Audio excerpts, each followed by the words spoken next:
Waalaikumsalam warahmatullahi wabarakatuh. Innal hamdalillah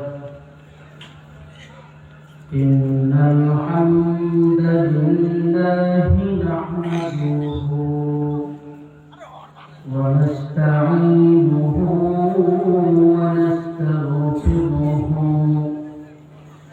wa nu'minu bihi wa natawakkalu alayhi wa na'udzu billahi min shururi anfusina wa min sayyi'ati a'malina man yahdihillahu fala mudilla lahu wa man yudlilhu فلا هادي له ونشهد أن سيدنا وسندنا وحبيبنا وحبيب ربنا وطبيبنا وطبيب قلوبنا ومولانا محمدا عبده ورسوله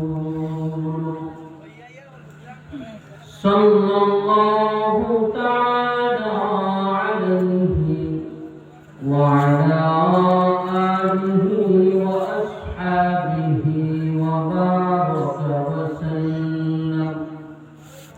وسلم تسليما كثيرا وقال تعالى إن الله وملائكته يصلون على النبي يا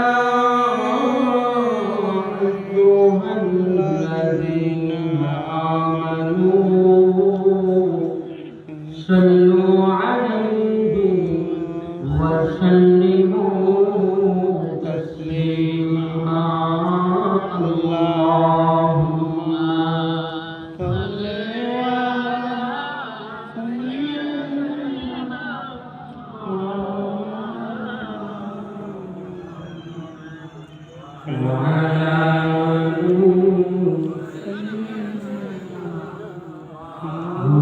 مولانا محمد جنوبي أضوني تمام دنيا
Alhamdulillah, la ilaha illallah, subhanallah,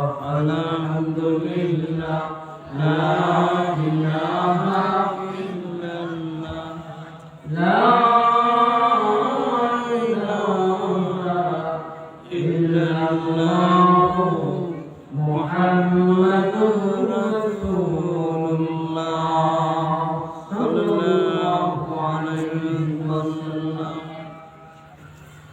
আদিপাড়া Mohammadpur মুস্তাকিম আল-হেদায়া জামি studio অনুষ্ঠানের উদ্যোগে 28তম বার্ষিক ওয়াজ ও দোয়া মাহফিল।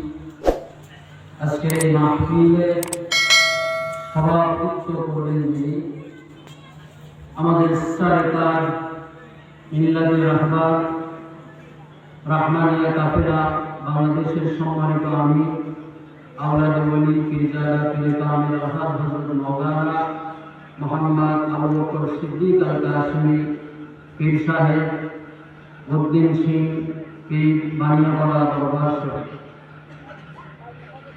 আজকে এই মাহফিলে আমার পূর্বে আলোচনা করেছেন বিশিষ্ট আলিম মুফাসসির কোরআন জনাব হযরত মাওলানা কুমিল্লা প্রবীণ আলোচক গোলাম মাওলা ফারুকী সাহেব খতিব মানিকপুর কেন্দ্রীয় জামে মসজিদ।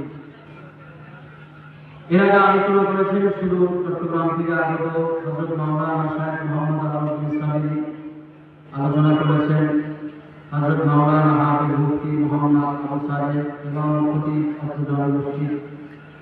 এছাড়াও আপনাদেরকে সংক্ষিপ্ত আলোচনা করে শুনিয়েছেন আমার সহসঙ্গী কারি তানভীর হোসেন আজাদ। আজকের এই মাহফিল, আজকের এই আয়োজন যা কিছু এতক্ষণ পর্যন্ত হলো সব কিছুকেই আল্লাহ কবুল করুন, আমিন।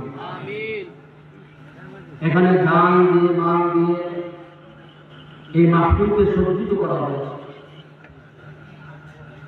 দুনিয়ার সমস্ত কাজগুলো ফলাফলটা নগদে দেখা যায়, কিন্তু পরকালের সঙ্গে যত কাজ সব কাজগুলোর ফলাফল কিন্তু নগদে দেখা বুঝেন। আমার কথা বুঝেন আপনারা?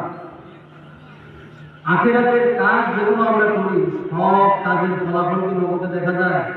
দেখা যায়, কিন্তু একদিন যে দেখা যাবে এটা যদি কেউ অবিশ্বাস করে তাহলে তার ঈমান থাকবে। তাহলে আমরা যে এখানে উপস্থিত হলাম, এখানে আসছি, এটারও একটা ফলাফল আছে না নাই? ধরে বলতে হবে আছে।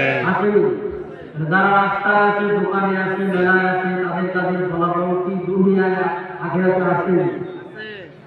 তাদেরও আছে। ওইটা বলা ভালো ফলাফল, ওই ফলাফলটা ভালো। এজন্য যারা এখনো পর্যন্ত রাস্তাঘাটে বাড়িতে বিভিন্ন জায়গায় আছে, অনুরোধ করব, মাঠে অধিকাংশ মানুষ চলে আসছে, বাকি কিছু মানুষ আছে, আমি অনুরোধ করব আলোচনা শুরু করার পূর্বে, কারণ আজকের যে আলোচনা এখন সেই আয়াত পড়ি না, আমি অনুরোধ করব আজকের এই মহতি মজলিস, আল্লাহ নবীর আগমনের মজলিস, এত বড় একটি মাহফিল, এই মাহফিলে সর্বাত্মক চেষ্টাকে কামিয়াবি করার জন্য আজকের এই মাহফিল প্যান্ডেলে যেন সবাই উপস্থিত হয়ে যায়। আল্লাহ রাব্বুল আলামিন সবাইকে আসার তৌফিক দান করুন, আমিন। এখন যারা উপস্থিত হয়েছে আপনাদের কয়েকটা কাজ আছে। প্রথম নম্বর কাজ হলো যতক্ষণ এখানে থাকবেন ততক্ষণ আলোচনা শুনতে হবে এবং যেটা বুঝবেন ওটার জবাব দিতে হবে। পারবেন ইনশাআল্লাহ? ইনশাআল্লাহ। নিয়াত করেছেন আপনারা আজকে আলোচনা শুনতে আসছেন? যদি নিয়াত থাকে তাহলে আমরা সবাই ফাঁকা জায়গাগুলো পূরণ করে দেব। আলোচনা এখনো ঢুকি নাই, আলোচনায় যাওয়ার আগে আমরা এই ফাঁকা জায়গাগুলো পূরণ করে ফেলব। এই যে বসছি, এই যে দাঁড়িয়ে আছি, যে যেভাবে আছি, সব কিছু পরিচালনা যিনি করতেছেন তিনি কে? আল্লাহ। এই যে ফিরে আসছি, আল্লাহ পাক হায়াতকে এখন জিন্দা রাখছে, এই হায়াতের মালিক কে? আল্লাহ। আমার যদি মউত হয়ে যায়, মউতের মালিক কে? আল্লাহ। আজকে যে খানা দানা করে আসছি, আবারও খাবো, এই খানার মালিক কে? আল্লাহ। আবার যাকে না খাওয়ায় রাখছে তার মালিক কে? আল্লাহ। তুমি বাঁচাও, তুমি মারো, অবিরত ক্ষমা করো, তুমি বাঁচাও, তুমি মারো, অবিরত ভগীরথ ক্ষমা করো, ধরার জন তাকেই ধরো, ধরার জন তাকেই ধরো, তোমার মুঠো হবি আল্লাহ, সুবহানাল্লাহ, আলহামদুলিল্লাহ, লা ইলাহা ইল্লাল্লাহ, সুবহানাল্লাহ, আলহামদুলিল্লাহ, লা ইলাহা ইল্লাল্লাহ। সবাই বলেন সুবহানাল্লাহ,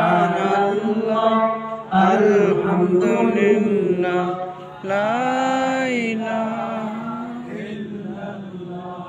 তোমার জিকে পড়ে অবাক হই কেমন করে, তোমার জিকে পড়ে অবাক হই কেমন করে, খুঁজে না পাই কোনো ভাষা, খুঁজে না পাই কোনো ভাষা, শুকর পূজার করার আল্লাহ, সুবহানাল্লাহ, সবাই আলহামদুলিল্লাহ, লা ইলাহা ইল্লাল্লাহ, সুবহানাল্লাহ, আলহামদুলিল্লাহ, লা ইলাহা ইল্লাল্লাহ। তোমার দয়ায় নদীর ধারা সারা জাহান তোমার দয়া, তোমার দয়ায় নদীর ধারা সারা জাহান তোমার দয়া, তোমার পথে আমার জীবন, তোমার পথে আমার জীবন, কবুল করো ওগো আল্লাহ, সুবহানাল্লাহ, আলহামদুলিল্লাহ, লা ইলাহা ইল্লাল্লাহ, সুবহানাল্লাহ, আলহামদুলিল্লাহ, লা ইলাহা ইল্লাল্লাহ। এবার বলেন সবাই কেমন আছেন? আলহামদুলিল্লাহ।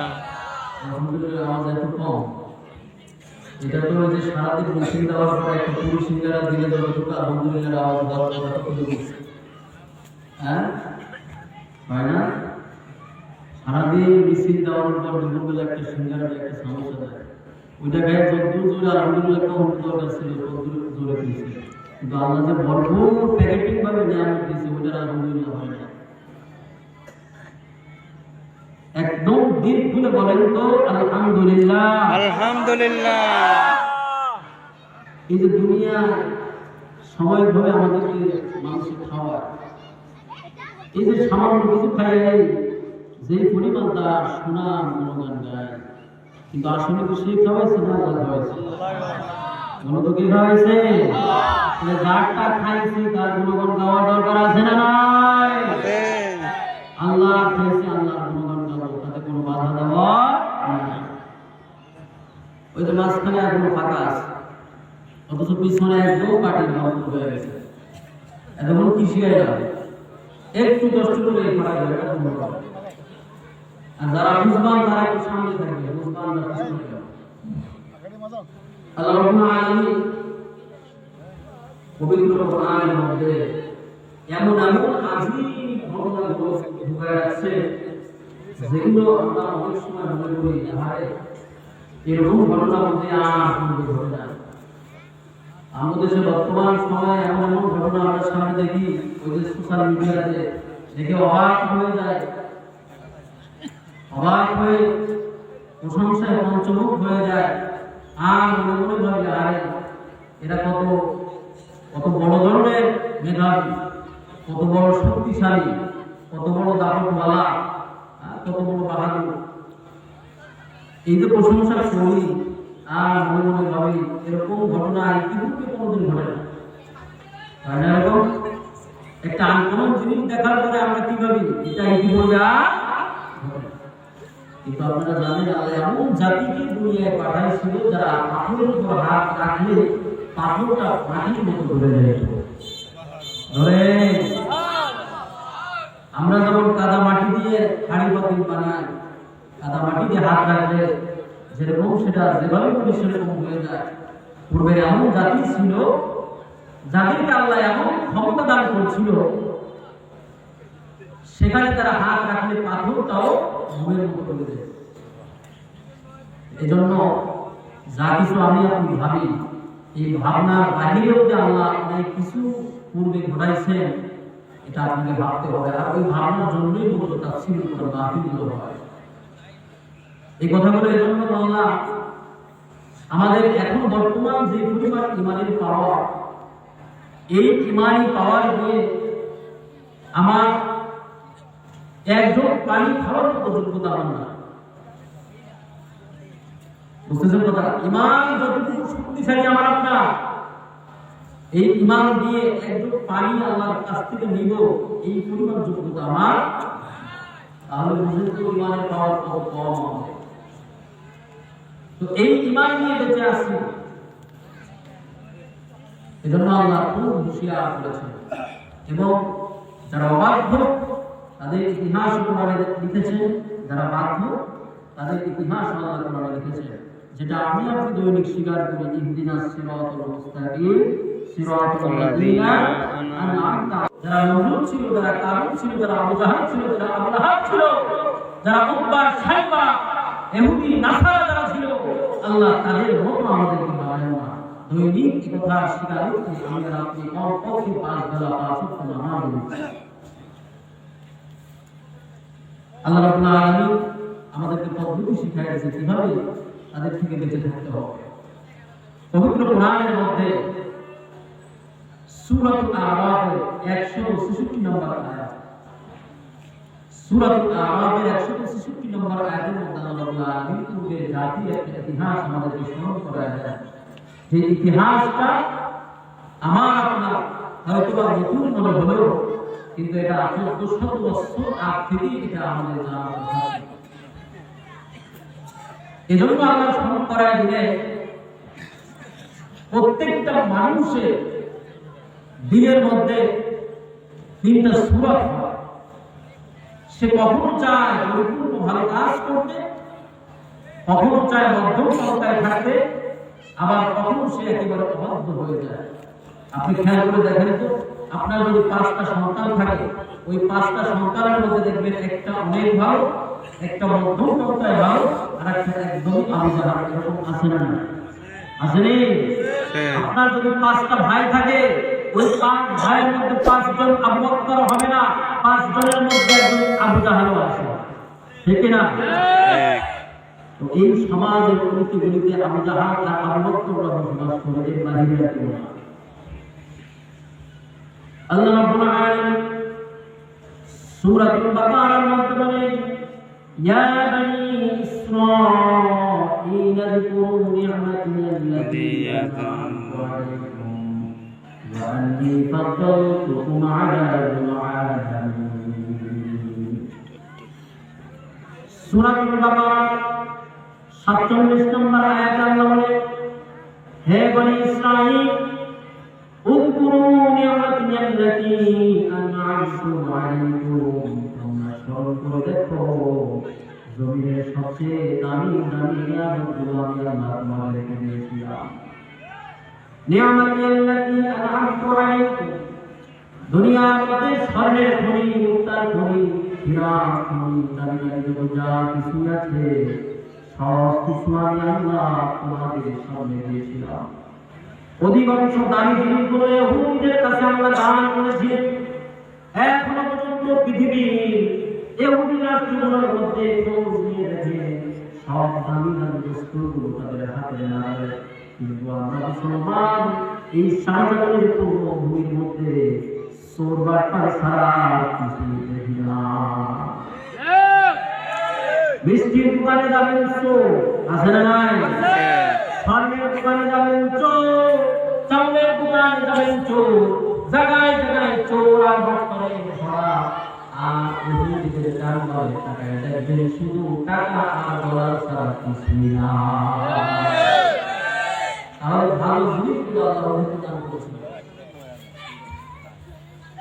একদম প্রথম থেকে শোনা শুরু করে শেষ পর্যন্ত ইনশাআল্লাহ মজা পাবে। মনোযোগ আছে ইনশাআল্লাহ? ইনশাআল্লাহ। তাহলে আল্লাহ রাব্বুল আলামিন ইহুদিদেরকে স্মরণ করার বলতেছে, তোমরা একটু স্মরণ করো তো, এখনো পর্যন্ত যারা আছে ইহুদি তাদেরকেও বলতেছে তোমরা স্মরণ করো যে তোমাদেরকে আমি কত দামি দামি জিনিসগুলো এনে দিলাম। এই দামি দামি জিনিসগুলো কেন দিয়েছিলাম? আমার একটা উদ্দেশ্য ছিল। ওই উদ্দেশ্যটা তোমরা শেষ করে দিয়েছো, চূর্ণ বিচূর্ণ করে দিয়েছো। আমার সেই উদ্দেশ্যের উপর আক্ষেপ করে আমি আল্লাহ তোমাদেরকে বলি, জাতি তোমরা একটু স্মরণ করো, একটু নিজে নিজে তালাশ করো কথাটা।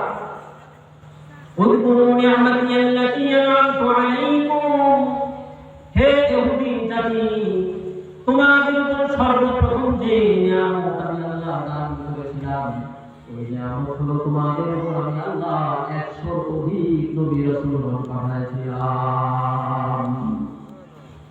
100 অধিক নবী রাসূল তোমাদের জন্য পাঠাইছিলাম। দুনিয়ার কোন জাতির জন্য আমি আল্লাহ এত নবী রাসূল পাঠাই নাই, যত নবী রাসূল আমি আল্লাহ তোমাদের জন্য পাঠাইলাম। এই নবী রাসূল তোমাদেরকে সঠিক পথ দেখানোর জন্য বারংবার চেষ্টা করেছে, তোমাদেরকে ভালো কাজের জন্য বারংবার আদেশ করেছে, তোমাদেরকে ভালো পথগুলো বারংবার দেখায় দিচ্ছে, খারাপ পথ থেকে তোমাদেরকে ফিরিয়ে আনার জন্য চেষ্টা করেছে। তাহলে এক ক্লাসের জন্য একজন শিক্ষক আমি দেই নাই, তোমাদের জন্য আমি আল্লাহ একাধিক শিক্ষক এই দুনিয়ার মধ্যে পাঠিয়েছিলাম, এবং সব দামি দামি শিক্ষকগুলো তোমাদের জন্য নিয়োগ করেছিলাম।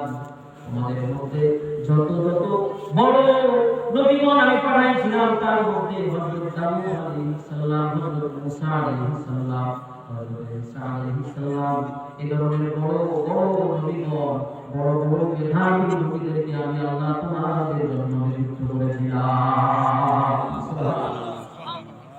খুব ভালো করে বুঝবে, তাহলে হারাই যাবে তাফসীরের আলোচনা। আল্লাহ রাব্বুল আলামিন বলেন, আমি তোমাদের জন্য সর্বপ্রথম নবীগণ পাঠাইলাম। এটা হলো আমার পক্ষ থেকে অনেক বড় নিয়ামত, অনেক বড় নিয়ামত। কারণ ভালো স্কুলের জন্য ভালো টিচার নিযুক্ত করা হয়, ভালো গাড়ির জন্য ভালো ড্রাইভার নিযুক্ত করা হয়, ঠিক কিনা? যেহেতু তোমরা ভালো ছাত্র ছিলে, এই ভালো ছাত্রদের জন্য আমি আল্লাহ ভালো টিচার নিযুক্ত করলাম। যেহেতু তোমরা ভালো গাড়ির প্যাসেঞ্জার, এই জন্য আমি আল্লাহ ভালো ড্রাইভার নিযুক্ত করলাম। পয়গম্বর দাউদ আলাইহিস সালাম মানুষকে বুঝাইতে লাগলো, তোমাদের জন্য আল্লাহ ফরমান জারি করেছে, তোমরা যেহেতু অনেক নিয়ামত পাইছো, আল্লাহ এই ফরমানটা তোমাদের মানতে হবে। দাউদকে জিজ্ঞাসা করা হয়েছে ফরমানটা কি? পয়গম্বরটা যে বলে, আল্লাহ তোমাদের জন্য যে ফরমান নাযিল করেছে সেটা হলো ইয়াউমুস সাবতি, অর্থাৎ শনিবারের দিন তোমরা আল্লাহর গোলামি করবা। বিশেষ করে শনিবারের দিন দুনিয়া বিকাশ করা যায় না, বরং এই দিনটা পুরোটাই আল্লাহর গোলামি করবা। এই দিনের মধ্যে দুনিয়ার কাজ চলবে না, বরং আল্লাহর গোলামি ছাড়া কোনো কিছুই করতে পারবা। ওই জামানার মানুষদেরকে আল্লাহ রাব্বুল আলামিন সমুদ্রের মাছগুলোকে এমন বড় নিয়ামত বানাইছিল, ওই সমুদ্রের মাছ বিক্রি করে কোটি কোটি টাকার মালিক হয়ে যেত। মানুষগুলো কেউ অভাব ছিল না, কোটি কোটি টাকার মালিক ছিল, প্রাসাদ ছিল, সব ছিল, একটা মানুষ ওই জামানার মধ্যে অভাব ছিল না। আল্লাহ রাব্বুল আলামিন বললেন, নিয়ামতি আল্লাতী আনআমতু আলাইকুম ওয়া আন্নী ফাদদালতুকুম আলাল আলামিন। এক নম্বর, আমি আল্লাহ তোমাদেরকে বড় নিয়ামত দান করেছি। দুই নম্বর, আমি আল্লাহ তোমাদের জন্য শ্রেষ্ঠত্ব দান করেছি। শ্রেষ্ঠত্ব হলো তাম পৃথিবীর বিভিন্ন জায়গায় তোমরা নেতাই করবা, তোমাদের মতো বড় নেতা আমি আল্লাহ আর কাউকে বাড়াই নাই। কারণ তোমাদের এক ইসরাইলের জন্য 100 জন নবী আমি পাঠাইলাম, তাহলে বুঝে নাও তোমাদের চাইতে বড় নেতা পৃথিবীর মধ্যে না। আন্নি ফাদ্দালতুকুম আলাল আলামিন, তামাম এই জমিনের মধ্যে তোমাদের চাইতে দামি কোন নেতা নাই, তোমাদের চাইতে দামি কোন প্রভাবশালী নাই। সুতরাং তোমরাই হলে জমিনের সবচেয়ে বড় নেতা, সবচেয়ে বড় প্রভাবশালী। নিয়ামতুল্লাহি, সবচেয়ে বড় নিয়ামত তোমাদের দিলাম, ওটা হলো সমুদ্রের মাছ। আর সবচেয়ে বড় ক্ষমতা সেটা